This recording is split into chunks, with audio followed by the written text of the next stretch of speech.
Shalom, selamat pagi Bapak Ibu Saudara yang dikasihi Tuhan Yesus Kristus. Selamat hari Minggu, selamat kita berjumpa kembali dalam renungan pada pagi hari ini.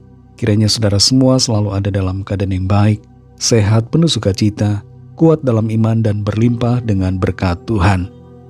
Sebelum kita mendengar kebenaran firman Tuhan, mari kita berdoa. Bapa kami yang di sorga, Bapa dalam nama Tuhan Yesus Kristus, terima kasih kami bersyukur untuk segala berkat kemurahan-Mu dan pimpinan-Mu di setiap hari yang kami lalui. Kembali kami ada saat ini, kami bersyukur karena itu adalah kemurahan-Mu dan karena rencana-Mu yang baik atas kami. Saat ini kami mau mendengarkan sabda firman-Mu. Urapilah kami Roh Kudus supaya kami mengerti dan taat melakukan setiap kehendak-Mu. Dalam nama Tuhan Yesus kami berdoa. Haleluya, amin. Saudara yang dikasihi Tuhan, ayat firman Tuhan saat ini terdapat dalam Injil Yohanes pasal 9 ayat 36 sampai 38. Tertulis demikian. Jawabnya, siapakah dia Tuhan, supaya aku percaya kepadanya? Kata Yesus kepadanya, engkau bukan saja melihat dia, tetapi dia yang sedang berkata-kata dengan engkau, dialah itu. Katanya, aku percaya Tuhan. Lalu ia sujud menyembahnya. Saudara yang dikasihi Tuhan, seorang penulis terkenal bernama David Foster Wallace pernah berargumen bahwa pada hakikatnya setiap orang menyembah sesuatu, termasuk orang ateis. Sekalipun mereka tidak menyembah Tuhan, tapi mereka menyembah sesuatu. Dan kalau seseorang tidak menyembah Tuhan, maka orang itu sebenarnya menyembah hal-hal yang lain. Misalnya, intelektualitas. Ia memandang kepandaian, kepintaran, logika sebagai yang di atas segala-galanya. Selain itu, dia mungkin menyembah uang atau materi karena memandang keamanan finansial sebagai faktor utama kebahagiaan. Tubuh atau kecantikan juga tanpa disadari seringkali menjadi hal yang disembah oleh banyak orang. Selain itu, kekuasaan dan politik serta ilmu pengetahuan tanpa sadar dijadikan sebagai sesuatu yang disembah dan diutamakan dalam kehidupan. Seorang filsuf bernama Blaise Pascal pernah menyatakan tentang adanya kekosongan dalam hati manusia yang pada hakikatnya hanya bisa diisi oleh Tuhan. Manusia umumnya mencari makna hidup, mencari suatu attachment, keterikatan terhadap sesuatu, dan mencari kebutuhan akan sesuatu yang lebih besar dari dirinya sendiri. Kita semua perlu mengerti, saudara, bahwa kekosongan dalam hati kita itu hanya bisa diisi oleh Tuhan Yesus yang telah menyatakan dirinya dan yang telah mengorbankan dirinya di atas kayu salib. Dalam Yohanes 9 ayat 36-38 ini tertulis, jawabnya, siapakah dia Tuhan, supaya aku percaya kepadanya? Kata Yesus kepadanya, engkau bukan saja melihat dia, tetapi dia yang sedang berkata-kata dengan engkau, dialah itu. Katanya, aku percaya Tuhan. Lalu ia sujud menyembahnya. Orang buta yang disembuhkan oleh Tuhan Yesus mengalami perjumpaan dengan Tuhan Yesus, dan dia menyembah Tuhan Yesus ketika dia sungguh-sungguh mengenalnya. Kata sujud menyembahnya dalam ayat ini, dalam bahasa aslinya disebut dengan proskuneo, yang artinya sujud menyembah. Berbeda dengan sujud kepada manusia biasa, kata proskuneo mengandung makna yang sangat dalam, yaitu suatu penyembahan kepada pribadi Allah yang maha tinggi, Tuhan yang maha kuasa. Dan kita perhatikan dalam ayat-ayat selanjutnya bahwa Tuhan Yesus tidak menolak penyembahan yang dilakukan oleh orang buta ini. Mengapa Tuhan Yesus tidak mencegah ataupun tidak menolaknya? Karena Tuhan Yesus adalah Allah, Tuhan yang menciptakan segala sesuatu yang layak untuk disembah. Kalau kita perhatikan kisah ini, saudara, awalnya orang buta itu menyebut Tuhan Yesus hanya dengan namanya saja, yaitu Yesus. Kemudian dia menyebutnya sebagai nabi. Lalu dia menyebut Tuhan Yesus sebagai orang yang datang dari Allah. Dan pada akhirnya dia menyebut Yesus sebagai Tuhan dan menyembahnya.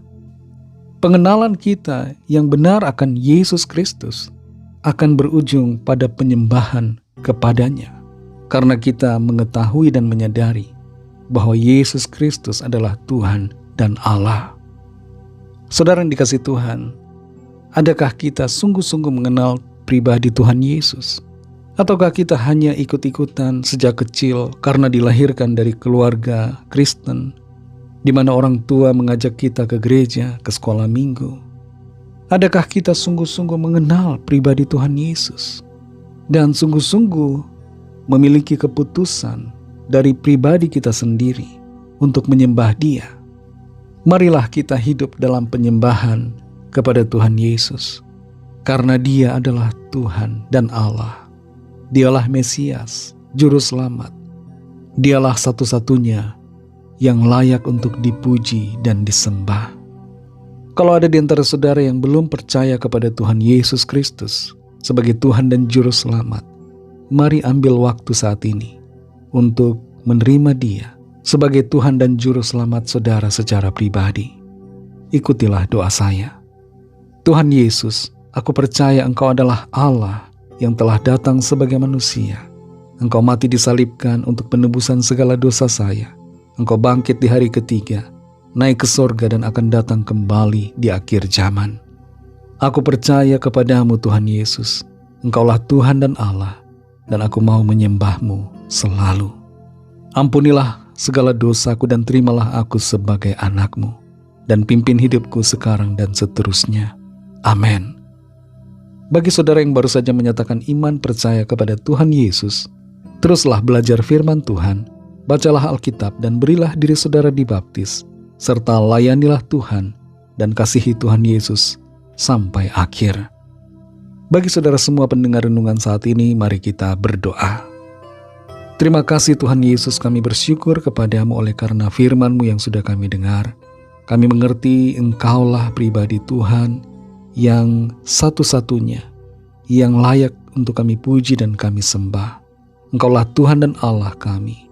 Kami menemukan makna hidup di dalam Engkau Tuhan Yesus. Kami mau menyembah-Mu saja Tuhan Yesus. Kami mau memprioritaskan Engkau, meninggikan dan memuliakan nama-Mu dalam hidup kami. Terima kasih untuk firman-Mu. Pimpin kami selalu berjalan dalam kebenaran-Mu. Berkatilah kami di sepanjang hari ini, dalam segala aktivitas kami, dalam tugas, pelayanan, dan dalam segala hal. Jadikan kami berkemenangan dalam segala perkara. Kami berdoa bagi yang sakit dan yang sedang dalam pergumulan. Lawatlah ya Tuhan, setiap apapun sakit dalam tubuh kami masing-masing, disembuhkan pada saat ini. Kami diberi kesehatan yang sempurna oleh kuasa darah-Mu Tuhan Yesus. Segala pergumulan kami, apapun itu ya Tuhan, kami percaya Tuhan bukakan jalan.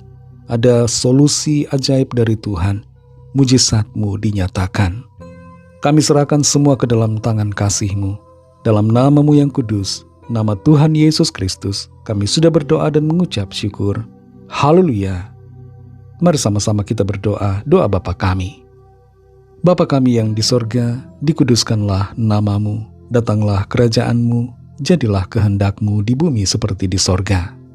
Berikanlah kami pada hari ini makanan kami yang secukupnya, dan ampunilah kami akan kesalahan kami, seperti kami juga mengampuni orang yang bersalah kepada kami. Dan janganlah membawa kami ke dalam pencobaan, tetapi lepaskanlah kami daripada yang jahat, karena Engkaulah yang mempunyai kerajaan, dan kuasa dan kemuliaan, sampai selama-lamanya. Amin. Terimalah berkat Tuhan. Tuhan memberkati engkau dan melindungi engkau. Tuhan menyinari engkau dengan wajah-Nya dan memberikan kasih karunia. Tuhan menghadapkan wajah-Nya kepadamu dan memberikan damai sejahtera. Berkat dan anugerah Allah Bapa, kasih karunia dari Tuhan Yesus Kristus, dalam persekutuan dengan Roh Kudus, menyertai saudara semua, sekarang ini dan sampai Maranatha Tuhan Yesus datang kembali, dan bahkan sampai selama-lamanya. Dalam berkat nama Tuhan Yesus Kristus, haleluya, amin. Puji Tuhan, saudara yang dikasihi Tuhan. Tuhan Yesus memberkati saudara semua. Selamat hari Minggu dan sampai jumpa dalam renungan yang berikutnya. Haleluya!